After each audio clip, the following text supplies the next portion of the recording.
आदरणीय अध्यक्ष महोदय, आपका बहुत बहुत धन्यवाद। आपने मुझे इस महत्वपूर्ण चर्चा में अपनी बात रखने का मौका दिया है। सदन पिछले कई दिनों से दिल्ली के अंदर सीएजी रिपोर्ट पर चर्चा कर रहा है। अध्यक्ष महोदय, आज जो चर्चा हो रही है सदन के अंदर स्वास्थ्य संबंधी सेवाओं के बारे में सीएजी ने जो अपनी रिपोर्ट प्रस्तुत की है। अध्यक्ष महोदय, जो सदन पटल पर सीएजी की रिपोर्ट रखी गई उस रिपोर्ट के मुख्यतः 3 हिस्से हैं। पहला हिस्सा है जिस बात का मैंने सत्ता पक्ष के कई माननीय सदस्यों के वक्तव्य सुने, लेकिन उसका जिक्र कहीं नहीं आया। सीएजी की रिपोर्ट के पहले हिस्से में पूरे एनसीआर के अंदर जितनी सरकारें हैं, उन सरकारों की तुलना में दिल्ली के अंदर जो स्वास्थ्य सेवाएं और उन स्वास्थ्य सेवाओं का दिल्ली के लोगों के ऊपर जो अनुकूल असर है, उसके बारे में चर्चा की गई। दूसरे हिस्से में सीएजी रिपोर्ट में इस बात को रखा गया है कि कैसे दिल्ली के लोगों को स्वास्थ्य सेवाएं प्रदान करने के लिए अलग अलग हॉस्पिटलों में, अलग अलग संस्थानों में जिस तरह से वैकेंसी खाली हैं, उनको पूरा नहीं किया गया और इसलिए लोगों को जो सेवाएं मिलनी चाहिए उसके अनुपात में सेवाएं कम मिली। और तीसरे हिस्से में इस बात का जिक्र है मुख्य तौर पर कि दिल्ली के अंदर नए हॉस्पिटलों के नए बेड के विस्तार का जो काम था, उसमें 2022 तक क्या स्थिति थी, इसका जिक्र किया गया। माननीय अध्यक्ष महोदय, मैं इस बात के लिए आम आदमी पार्टी की सरकार की तारीफ करना चाहता हूं। दिल्ली कोई अकेला राज्य नहीं है। देश के अंदर अलग अलग राज्यों में अलग अलग सरकारें, कोई 5 साल से काम कर रही हैं, कोई 10 साल से काम कर रही हैं, कोई 15 साल से काम कर रही हैं, कोई 20 साल से काम कर रही हैं। कई ऐसी सरकारें हैं इस हिंदुस्तान के अंदर जो 30-30 साल से काम कर रही हैं। लेकिन उन सरकारों का जो स्वास्थ्य का मॉडल है और उसका जो इंडेक्स है, उस इंडेक्स में आज की भी तारीख में दिल्ली का इंडेक्स सबसे 1 नंबर पर आता है। ये उस सीएजी की रिपोर्ट के पहले पार्ट में भी लिखा हुआ है। अध्यक्ष महोदय, जो दूसरे हिस्से की बात हुई, कई माननीय सदस्यों ने उठाया है, कई जिम्मेदार साथियों ने उठाया है।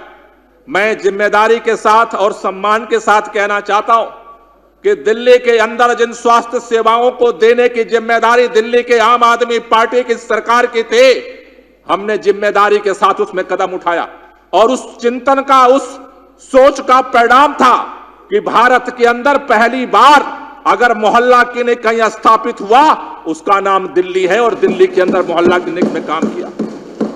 लेकिन अध्यक्ष महोदय, किस तरह से काउंटर पे कर्मचारी कम हुए, किस तरह से एक एक हॉस्पिटल के अंदर एक डाटा एंट्री ऑपरेटर की भर्ती के लिए हमने संघर्ष करना पड़ा। ये बात जब एलजी साहब के साथ हमारी नहीं बनी, हम सुप्रीम कोर्ट गए। आप सबको पता है, सदन को पता है, पूरे दिल्ली को पता है। सुप्रीम कोर्ट ने इसको लेकर के सुनवाई की। 2 साल तक सुनवाई चली कि दिल्ली के चुनी हुई सरकार को भर्ती करने का अधिकार होना चाहिए।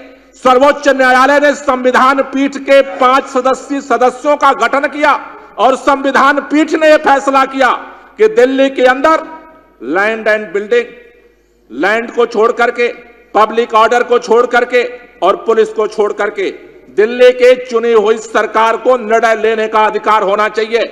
दिल्ली के उस सुप्रीम कोर्ट के, सर्वोच्च न्यायालय के संविधान पीठ के फैसले के बावजूद भारतीय जनता पार्टी की केंद्र सरकार ने दिल्ली के साथ सौतेला व्यवहार किया। ऑर्डिनेंस ला करके सुप्रीम कोर्ट के फैसले को पलट दिया गया। भारत के इतिहास में ऐसा कभी नहीं हुआ कि संविधान पीठ फैसला करे और सरकार उसको ऑर्डिनेंस ला करके खत्म कर दे। नया कानून बना दिया गया इस दिल्ली के अंदर सभी कि सदस्य दिल्ली शांत के रहें। अंदर लोग दिल्ली की चुनी हुई सरकार भर्ती नहीं कर सकती है। अध्यक्ष महोदय, मैं आपसे माध्यम से कहना चाहता हूं, दिल्ली के अंदर आज जो इस सीएजी रिपोर्ट में कर्मचारियों के, वहां पर अधिकारियों की जो डेफिशिएंसी है, इसके लिए सीधे भारतीय जनता पार्टी की केंद्र सरकार का वो कानून जिम्मेदार है। मैं पूछना चाहता हूं कि आखिर चुने हुई सरकार से यह अधिकार क्यों छीना गया? मैं पूछना चाहता हूं आखिर दिल्ली के चुने हुए लोगों से अधिकार यह क्यों छीना गया? इसका जवाब केंद्र सरकार को देना पड़ेगा। मैं अध्यक्ष महोदय, मैं आपके माध्यम से कहना चाहता हूं, दिल्ली के अंदर नए अस्पतालों की बात हो रही थी। 2022 की रिपोर्ट है इस पटल के अंदर। 2022 के बाद से लगातार सरकार ने काम किया। मैं आपको बताना चाहता हूं,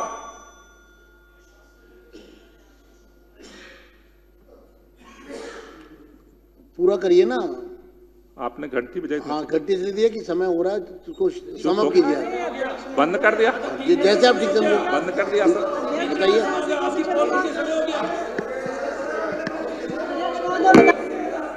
नहीं बोलना आपको, आपको नहीं बोलना गोपाल राय जी। मैं अगले वक्ता को बुला रहा हूं। शिखा रॉय, शिखा रॉय,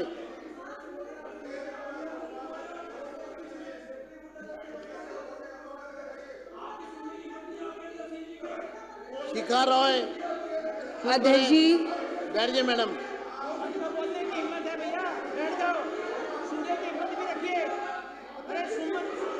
मैं बोलने का मौका दे रहा हूं, उसके बाद नहीं बोल रहे हैं। और समय की सीमा तो सभी सदस्यों को ध्यान रखनी पड़ेगी। शिखा रॉय। धन्यवाद अध्यक्ष जी। अध्यक्ष जी, ऐसा लगता है कि उसको सुनने की हिम्मत भी रखिए। मेरा विपक्ष के सदस्यों से कहना है, चर्चा को आगे बढ़ने दे। आप बैठ जाएं। शिखा रॉय को, अध्यक्ष शिखा राय जी आप शुरू करें। जी, अध्यक्ष जी धन्यवाद। अध्यक्ष जी, इनको लगता है कि ऊंचा बोलकर